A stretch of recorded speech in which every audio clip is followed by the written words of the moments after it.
سلامات يا جماعة، كل عام وانتم بخير ورمضان مبارك. رجعت لكم بفيديو جديد وبطبخة جديدة. اليوم رح يكون الفيديو لعزيمتي ليوم الثاني برمضان، فحبيت أنا أعمل لهم ملوخية ورز وفريكة ومحشي. بعد ما نقيت الملوخية رح انقعها لحتى تدبل الملوخية ومنغسلها كتير منيح. وبعد ما غسلتها هلأ بنحطها لحتى تنشف منيح. وهلأ صار وقت نسلق صدور الدجاج.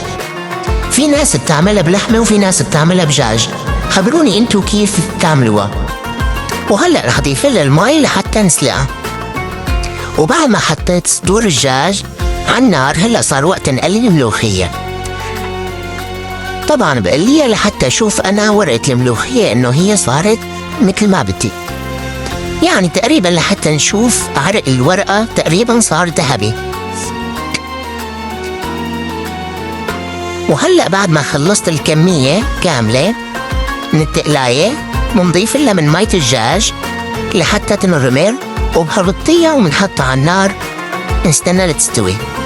أما بالنسبة للمحشي كنت مجهز التبلة وحافر الكوسة والباذنجان والسلق البصل، حشيتهم صفيتهم بالطنجرة وضفت لهم التوابل ودبس البندورة والمي السخنة وحطيتهم على النار لحتى يستووا.